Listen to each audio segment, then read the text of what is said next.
O objetivo do pregador é divulgar o teatro do oprimido, né, na universidade fora. 9 horas, 9 horas, 9 horas,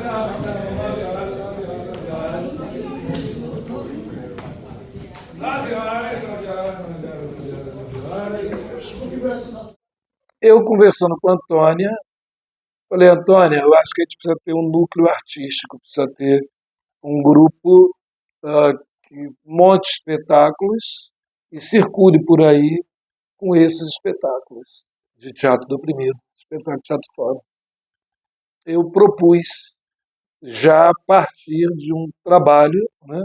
Aí tem a ver com a questão racial, tem a ver com a Bahia, com a questão negra, com a Nissagé, de um trabalho, de um texto já montado, que foi o Pregador, no Rio, em 94, 95, na época do mandato político teatral do Boal.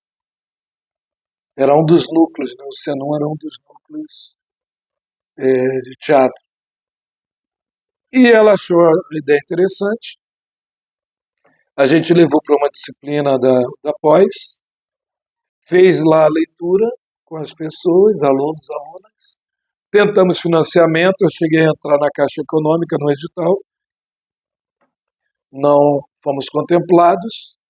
A gente viu e lembrou do edital interno da Escola de Teatro, da Proeste, do projeto ProArte. Então, pregador, eu fiz a mesma coisa que eu tinha feito antes.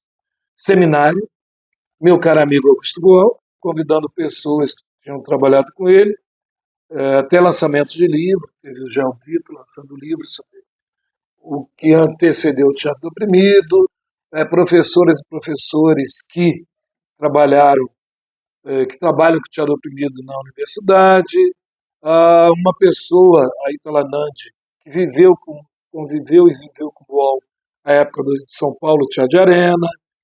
Passamos vídeos, filmes também, convidamos atuantes dos outros espetáculos de teatro preto que a CIA de Teatro montou, né? E aí essas pessoas então se inscrevem para a audição, mandam vídeos, a gente olha, seleciona também por vídeo um número de pessoas, faz a audição, mesma coisa, com oficina de leitura, de música, de corpo, e acaba selecionando um número de pessoas. Aqui embaixo, você está na parte mais grave da sua voz. Você vai fazer todo o caminho que a sua voz suporta, né, aguenta, a sua extensão vocal, de cima até embaixo. E a gente vai repetir isso algumas vezes. E cada vez que a gente repetir, você vai tentar pegar mais alto e soltar mais baixo. E no final das contas a gente começou a pensar o que seria o processo de seleção, para não ser um processo, faz um monólogo, eu faço ali, dou uma aula e acabou. Não, a gente quer conhecer as pessoas, talvez selecioná-las pela vivência, experiências, as inquietações dela, e não só pelo talento, uma avenida de aspas nessa palavra, né? A gente faz um seminário, nesse caso com foco no Boal, homenageando o Boal, ali já trazendo dados, trazendo informações para que quem fosse fazer a audição pudesse chegar um pouco com um certo olhar mais pertencido e tal. Depois pensar numa audição que tivesse um processo, se eu não fosse para, né, se eu não fosse compor o elenco, que pelo menos eu pudesse ter uma experiência, levasse alguma coisa na minha bagagem. Então, pensar numa seleção que ela fosse formativa em todos os níveis, e não só para a escolha de um perfil de ator, de atriz, de atuante, mas que de fato já contribuísse, né? Já havia o grupo que eu tinha feito as leituras com a Antônia. E aí parte desse grupo eu trago para o processo. Então a ideia era tentar o coletivo Pele Negra, enquanto escola de teatro preto, a metodologia do teatro do oprimido já dentro da ideia de comunidade diversa, né? E a CIA de teatro que traz ali alguns procedimentos. O espetáculo ele sempre é mostrado, montado e estreia dentro do Teatro Martim Gonçalves. Ele é, de uma maneira híbrida, né, uma produção da CIA de Teatro. Ele foi a 60ª montagem de uma companhia que já existe há 65 anos, se não me engano. Nos ensaios era necessário a apropriação do tema, né? Então a gente fez uma preparação corporal, corpo tambor com a Edileuza, fez a questão da ancestralidade com Rony Sagé, mas também do teatro do oprimido já contar suas histórias, falar sobre suas histórias em relação à sua opressão e o tema. Então toda essa equipe falou bastante, uma semana, talvez mais, sobre como é que o racismo atravessava ela, casos delas de opressões. Após isto, né, eu apresento um pouco sobre, através de jogos, um pouco sobre o teatro do oprimido e começamos o desenho. É a cara do pai. Cruz credo, baixinho. A menina puxou minha família que tem sangue de português. Vai se chamar Clara. Clara dos Anjos. Mas essa batata aqui não nega. É a cara do pai. Não, isso tem jeito. A minha mãe me ensinou assim. Pega o nariz da criança e diz 3 vezes. Tucano, tucano, tucano.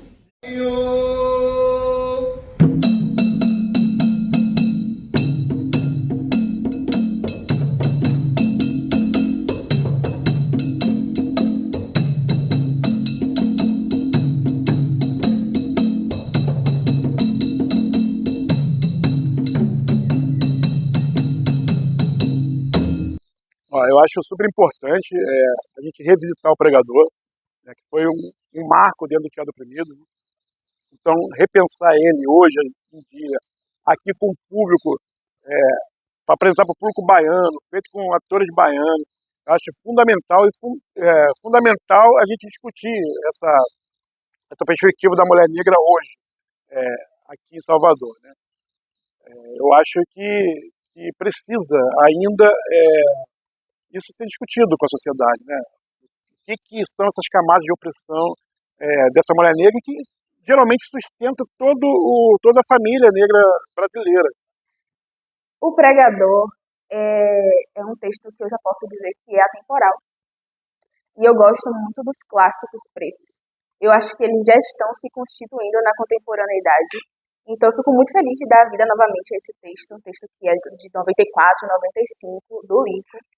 Então, fazer ele agora, com corpos pretos desse tempo, tem outras camadas de interferência, de atravessamentos que não tinha antes. E não que seja algo melhor do que o outro, não, são diferentes expressividades. Então, é bacana o fórum, a magia da parada, o público poder interferir nas cenas e fazer o ensaio da Revolução proposto pelo Augusto Boal. É maravilhoso. E é um reavivamento, né? Principalmente nesse espaço da CIA de Teatro da UFBA, fazer um espetáculo negro de teatro fórum antirracista, num ambiente que está ainda se entendendo nesse processo de racialização e de introdução das pessoas pretas. A ideia do Teatro Oprimido é um processo colaborativo, né? Onde eu aplico oficinas, pensando na imagem, na palavra e som, e a partir daí os próprios participantes pensam nessa estética. Eu passei aqui 4 dias com a galera, propondo jogos e exercícios, e a partir daí a gente foi desenvolvendo o que seria a estética da peça. Então a gente pensou, para as questões dos opressores, pensando numa estética mais plastificada, com elementos mais sintéticos. Então tinha uma ideia de criar perucas que lembrasse essa branquitude, a partir de material como a borracha Eva ou EVA. Então a gente foi para o lado de uma pantomima, de criar objetos um pouco maiores, gigantes, para fazer essa crítica sobre o racismo. E na questão da vestimenta, a gente pensou numa ideia de segunda pele, né, dessa segunda pele que desse conta da diversidade de tons de pele negra. conseguir o pano doado pelo Ilê, e a gente vai fazendo sobreposições de camada de ancestralidade em cima desses corpos negros, desses atores baianos. Então a ideia é, estou o tempo todo provocando essa garotada para pensar essa estética. Não é um processo fácil, é um processo que demanda muito trabalho, né? É muito mais fácil eu chegar aqui com uma ideia pronta, com uma ideia acabada, então tem a ver com uma formação do ator completo, né? Desse artista completo, que domina o campo da atuação, mas também experimenta pensar a imagem, pensar a sonoridade da cena, pensar o corpo dele enquanto imagem na cena. Então é um processo colaborativo que a gente pensa junto, essa estética. Poderia, se fosse resistente, podia usar até como banco, sabe, na cena. Juntar de um jeito que não pareça que é um pregador, sabe? Assim não parece. Se tiver várias dele deitadas assim, imagine uma pilha dele deitada. Não parece, de repente vocês viram, é um pregador. Professor, bate assim É importante que a universidade abarque esse texto. Não vou dizer assim, que maravilhosa a universidade por isso. Sim e não, porque já devia estar acontecendo, aconteceu com um delay. Mas eu acho sim bacana celebrar a conquista de estar acontecendo, embora com delay. Eu acho que o papel do pregador, dentro de um contexto de pretitude, de cultura preta, de arte preta, vamos localizar a arte ao invés da cultura, sendo um pouco mais específico, eu acho que é um papel de tentar desestruturar ao expor de maneira muito sem filtro aquilo que acontece ainda no dia a dia. Eu acho que o pregador traz uma cena que grita, pelo fato de ser tamanha a aproximação com a realidade. E ao fazer isso, cria uma desestabilidade que de fato cumpre o seu papel no sentido de chegar a uma reflexão, a um posicionamento social mais crítico, a tentar fabular estratégias de transformação daquele contexto, daquela situação. Eu acho que o pregador, ele é esse dispositivo para dentro do que a gente tem tido de arte preta, de realmente provocar aquilo que pode ser a função de um teatro preto.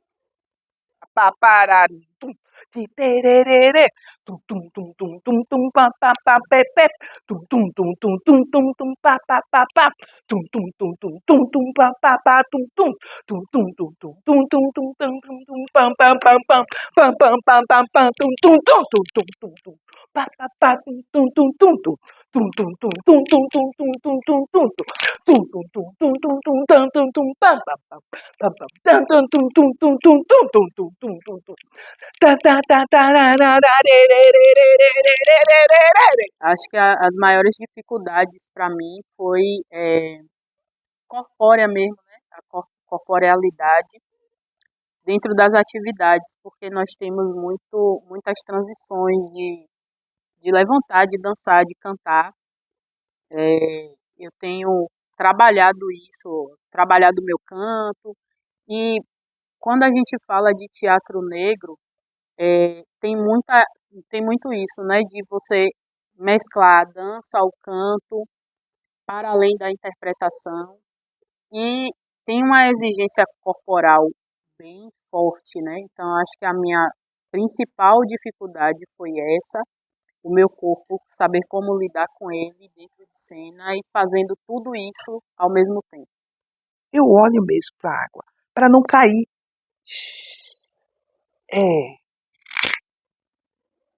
Eu tô pegando a água. Ó, longe. Certo? Vamos tentar mais uma vez? Eu acho que assim, só orixá para explicar, porque é uma preparação, é um exercício cênico muito importante, é uma rotina de teatro, uma rotina de trabalho físico, de encenação, de reflexão, Eu estou com matéria na licenciatura em Teatro EAD com o livro, tem uma atividade para entregar até dia 26 sobre estudos em teatro negro. Eu vou entregar, calma. 8. Irarereia, parararará, perê, tum. Ererê, perererê, perererá. Tum, irererê, tum. Pararará, perê, tum. I, pararararerê, tum. Pararararerê, tum. Ererê. Cadê vocês? Cadê o segundo grupo? O corpo tambor é uma metodologia de ensino. A aula corpo tambor, um novo olhar da dança de expressão negra, já é uma outra coisa. Foi o meu olhar para com os músicos percussionistas, tanto em aula de dança negra, como também no candomblé. Se você vê os percussionistas tocando a aula, eles dançam, alguns é o ombro aqui, o outro é o cabelo que faz. Então toda a corporeidade do percussionista me chamava a atenção. Aí eu comecei a ver, a perceber o corpo deles, né? Quando eles começam a colocar os instrumentos para a aula de dança, até mesmo os alabês. Você chegar cedo, você é ali um ritual. E aí eu vejo que é uma cena, gente. E que é? Sendo uma cena, é preciso dialogar com cada instrumento.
Cada parte do corpo é conectado a um orixá.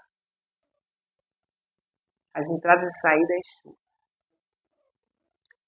A cabeça e o seio, a Iemanjá. O ventre, Oxum. A pele, o Munu. Então eu fui dizendo, opa. Aí fui trazendo esses elementos para compor a aula do corpo tambor. Eu trouxe a aula tradicional e trouxe um pouco do tambor. Como eu não tinha a percussão, né, o tambor em si, aí é o tambor que sai daqui. Né, eu vou produzindo esse som. Pere, paia, papá, e tum tum, paia, pere, e paia, peie, papá, e tum tum tum tum, e pererere, e pe, papá, paia, pepe, tará, paia, peie, papá. Turum, e a, e tum tum tum tum, e pé. Ok, agora vamos fazer tudo isso com o tronco inclinado para frente. Vamos lá. Eu acho que eu fiz com que eles refletissem a importância de trabalhar o corpo. Vamos fazer aqui. Quero te abrasar pra não sentires o frio do desamor. Oh, oh, oh, oh.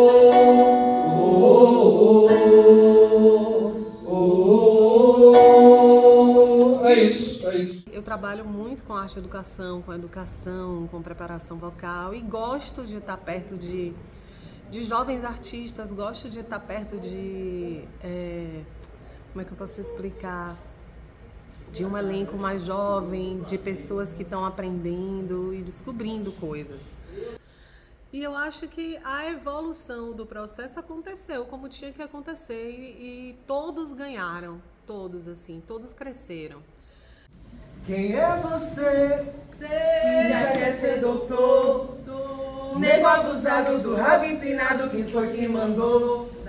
Quem é você? Que já quer ser doutor? Nega mentira, vai cuidar da vida, quem manda é o Senhor. Quem é você?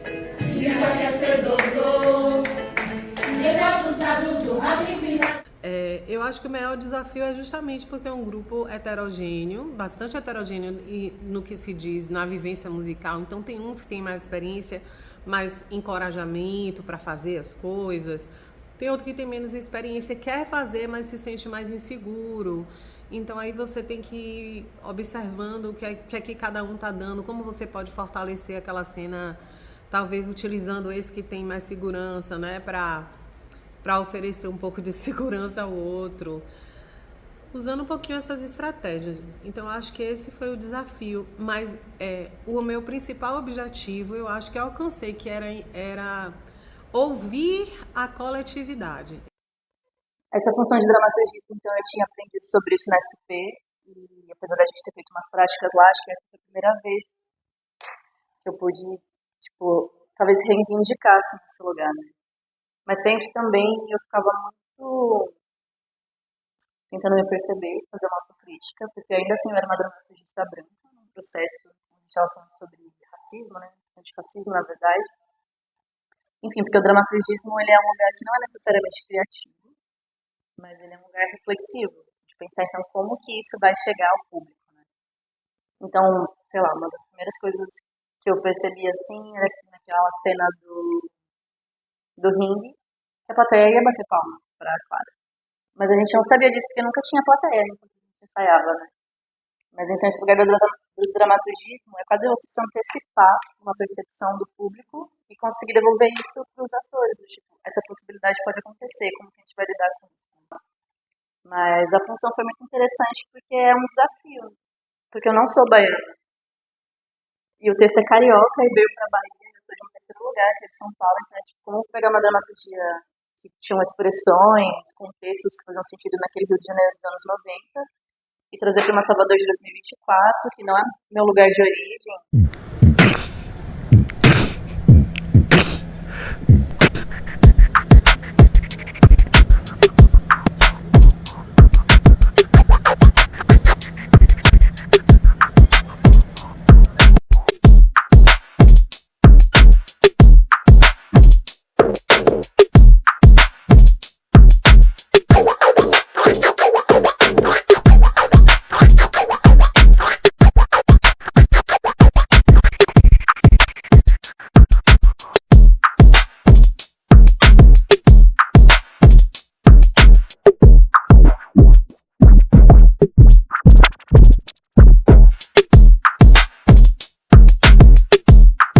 Eu acho que a presença da psicologia como mais um elemento ao qual nós podemos recorrer para fortalecer o trabalho antirracista é fundamental, porque ser antirracista não é uma coisa tão simples. Não tem como exercer antirracismo sem ter uma dimensão do que é a branquitude. Quando a gente fala de branquitude, muitas vezes as pessoas atribuem isso apenas a pessoas brancas ou apenas ao comportamento de pessoas brancas, isoladamente. Como é que eu consigo divisar essa branquitude que as pessoas ficam falando tanto, né? Eu precisava de um equipamento que demonstrasse, né? Que demonstrasse como isso vem no decorrer da história. Que lugares de poder essa branquitude ocupa em nossa sociedade. Então eu escolhi a faculdade de medicina.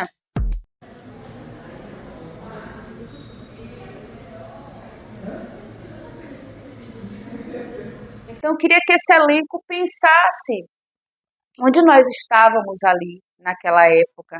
Por que é que aqueles espaços que nós visitamos, como o memorial, a sala da congregação, o salão nobre, né? Porque nós não estivemos ali durante esse tempo todo. Se a gente quer estar ali também do ponto de vista simbólico, com os nossos fotos e nossos retratos também apostados, retratos que caracterizem o nosso fenótipo, no sentido de que isso chega primeiro para a sociedade, mas também para o elenco dizer é essa sociedade que a gente quer transformar.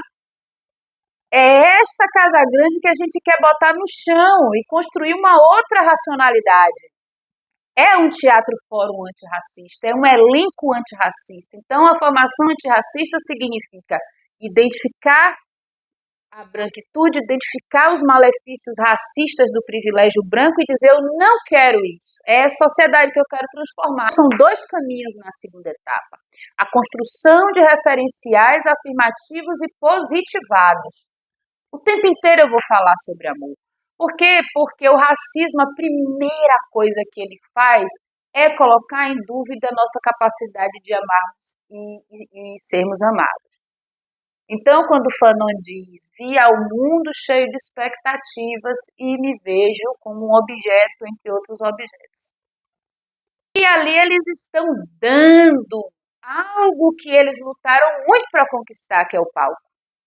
Então, a gente queria trabalhar também como é esse lance do Teatro Fórum em que algum momento o protagonismo é trocado, em que algum momento eu deixo este palco que eu acompanhei para dar lugar a um outro que vai ali acrescentar ou criticar ou reencenar algo que eu fiz, porque é uma relação de propriedade com o personagem. Só é seu o que você dá, eu estou dando o palco.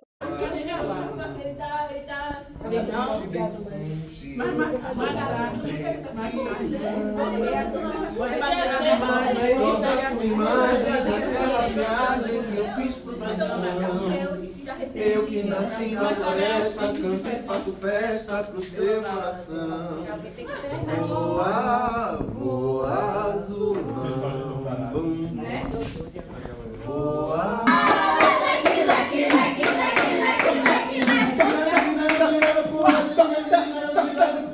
No passeio do Ronaldo, quero ver o Dani. Posso até gostar de alguém, mas é você que eu amo. Você é meu banco. A afetividade tem que estar presente. E quando a gente está no processo com pessoas pretas, eu acho que todo cuidado é imprescindível. Seja no cuidado da fala, no cuidado do toque, no cuidado do olhar, porque eles mesmos falam, assim, né, depois do processo, de como é inseguro para eles. Eu sinto isso, né, nos meus processos. Como é inseguro para mim me mostrar em cena. Então, da forma que eu penso é que as pessoas precisam ter um cuidado, um carinho. Acho que a gente foi desaprendendo, né, através dos processos de violência, de escravidão, depois desse mecanismo do racismo, desaprender a nos relacionar. Então, às vezes, essa coisa de ser muito objetivo acaba sendo muito rude, né, com as pessoas. E as pessoas acham isso muito natural. Eu acho isso uma coisa muito branca. Porque eles falam, não, muito objetivo, não, a gente está sendo prático, não sei o quê. Não precisa ser tão prático assim. A gente pode ser agradável, né? E não é agradável no sentido de eu preciso agradar todo mundo. É agradável no sentido de eu não preciso produzir mais dor para essa pessoa.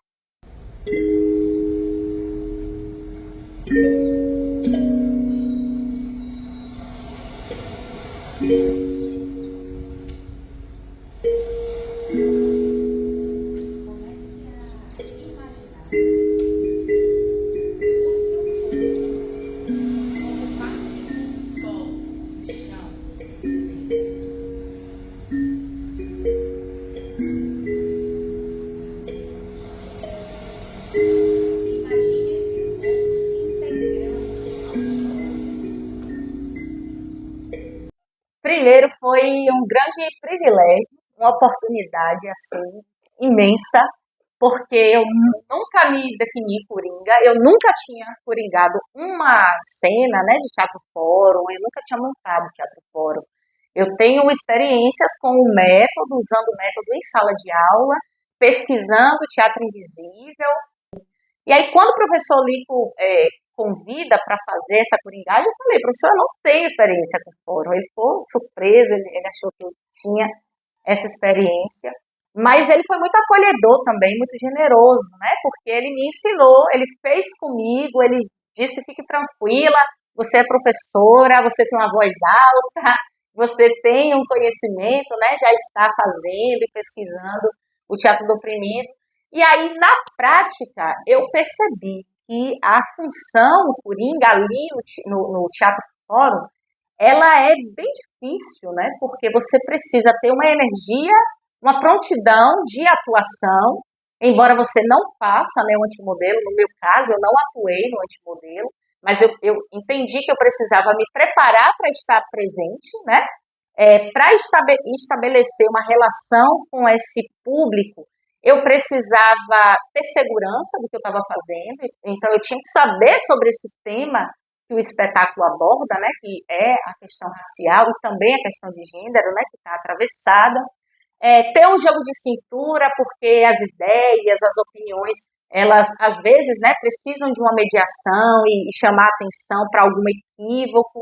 Então eu fui percebendo que é uma função muito difícil de realizar, não é só aplicar jogo, né, não é só fazer a cruz e o ciclo, não é só animar a plateia, né, não é seduzi-la.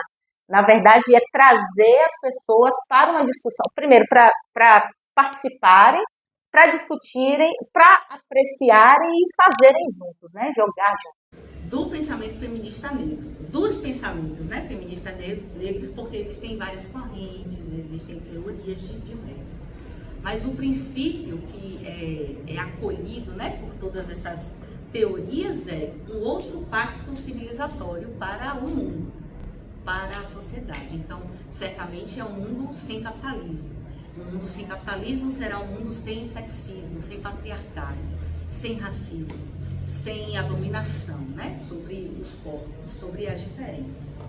E também a ideia de ter o homem, o masculino, como o inimigo, não se sustenta dentro do pensamento feminista negro, porque os homens negros são nossos aliados.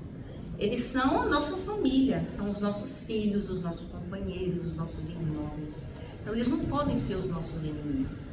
E eles também estão colocados, né, socialmente dentro dessa estrutura que os criminaliza, porque o racismo criminaliza e mata esses homens negros. Então, é uma ideia de educação, de outra cultura, do exercício de uma masculinidade não violenta. Teve o encontro com a Dona Dete, que foi muito especial. Eu fiquei assim porque eu conhecia a Dona Dete, né? Dete Lima, que faz as cabeças das mulheres dele aí pela televisão. E eu sabia que ela é uma grande referência. Mas é isso, né? Encontrá-la e ver assim a figura dela e a serenidade, a forma como ela fala. Ela tem um legado gigantesco, né? E vê-la assim tão de perto foi muito emocionante, estar no lugar. Eu, enquanto assistente de qualquer peça, fico sempre assim, o que exatamente eu vou fazer? Porque sempre tem muitas coisas, né? E esse especificamente foi até engraçado, porque a gente entendeu que o Coringa ele tem, na verdade, várias funções, né? Não só a mediação. E esse era um processo que tinha praticamente 4 pessoas na direção, né? Digamos assim, porque tinha o diretor, o co-diretor, o assistente e uma pessoa para coringagem, né? Mesmo que tivessem outras no processo, outros coringas também, tinha um aqui especificamente só ia fazer a coringagem. Então, a gente ficou até um pouco dividido, assim, nossa, quais são de fato as nossas funções, assim, porque... mas eu acho que isso fez parte, assim, também da compreensão de um teatro muito coletivo, de uma criação muito coletiva. Às vezes a gente abandona muito as nossas vivências pessoais quando vai fazer uma peça, quando vai fazer um teatro mais convencional, para poder dar voz apenas ao que o autor quer, né, daquela dramaturgia.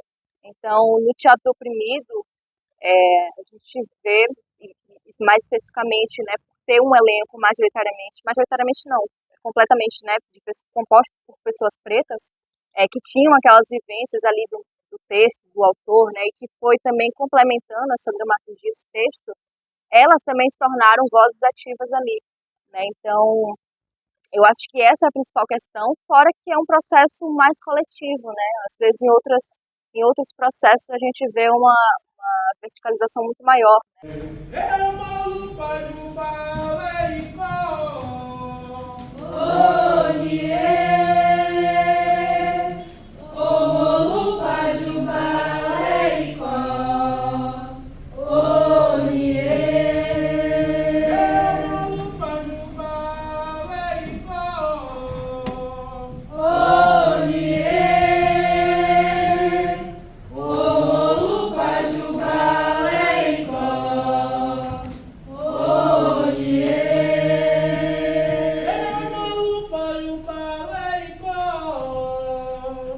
Eu faço um teatro negro, mas eu faço um teatro preto de candomblé.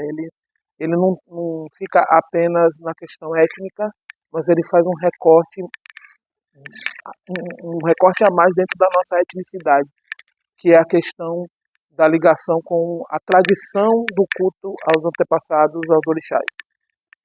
Então é um teatro que tem o candomblé como a sua matriz e motriz de criação, que entende a cena, que entende o processo de criação do teatro a partir dos elementais epistemológicos do terreiro, do candomblé, tanto da sua filosofia quanto da sua liturgia. É uma ética cultural, e o candomblé e o teatro preto candomblé é a estética gerada a partir dessa ética. Citando aqui o próprio Lico, né, que ele que me ensinou isso, que toda a ética gera uma estética, isso virou um mantra na minha vida, porque depois que ele disse isso, é como se tivesse aberto assim, um mar de possibilidades para compreender o que eu faço como artista. Eu digo, então eu posso mergulhar mesmo nisso, né? Claro! Então, o candomblé é a ética cultural que faz com que a minha estética e a minha poética possam serem materializadas na cena. E o teatro preto candomblé é fruto disso. Essa imagem, potencializa, localiza a imagem.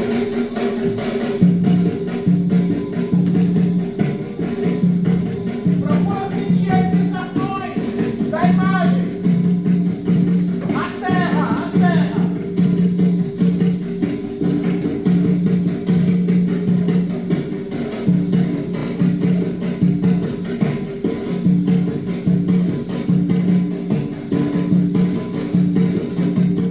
Xangô é um orixá muito ligado à vida, à celebração de estar vivo, pleno, pulsante, quente.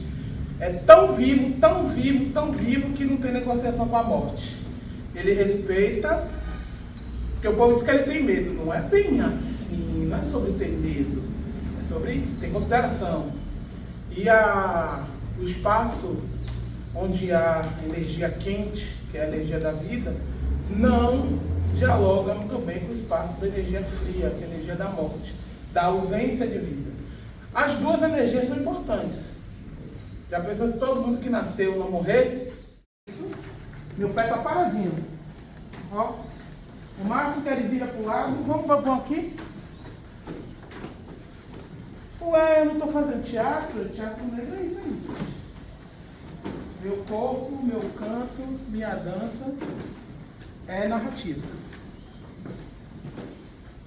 Aqui. Ai, Joloco, Oyorile. Ai, não, Obacuçu. Ai, não, Obacuçu. Obacuçu, Arauê. Ai, não, Obacuçu, Arauê. Ai, não, Obacuçu, Arauê. Ai, não, Obacuçu, Arauê.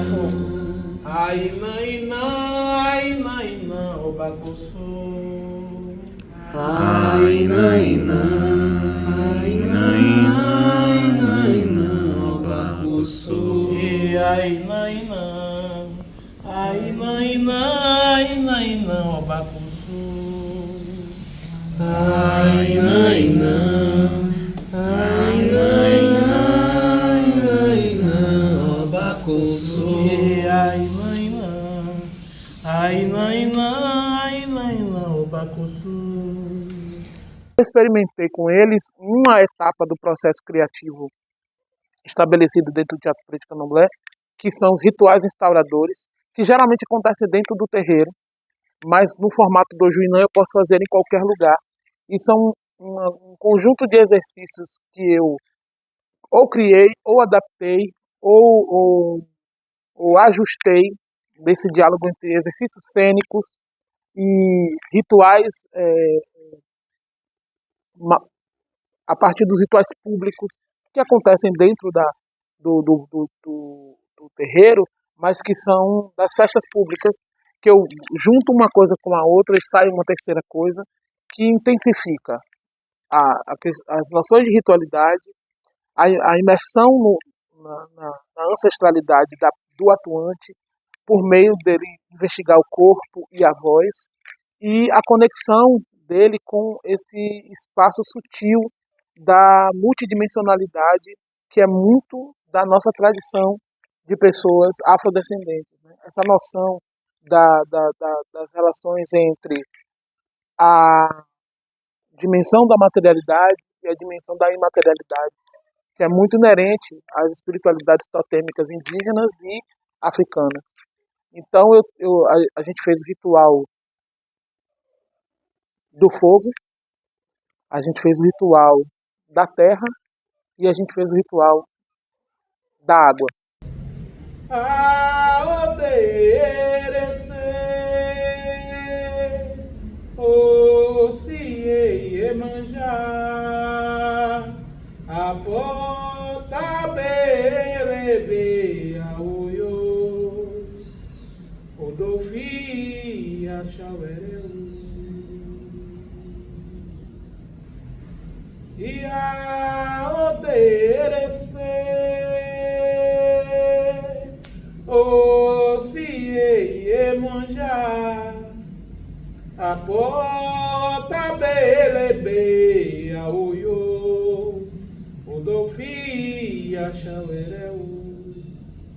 Ọba ilé kó ajá òsì, ọba ilé kó ajá òsì, kóró ọba famọba, ọba ilé kó ajá òsì.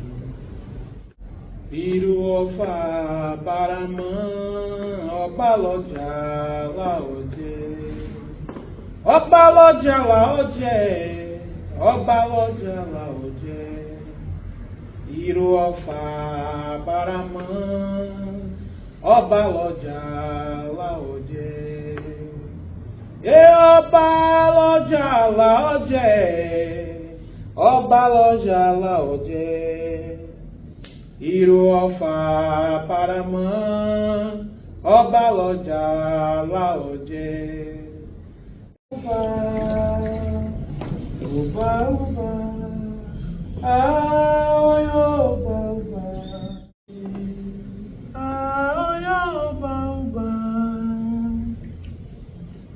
uba, uba, aoyoba, uba.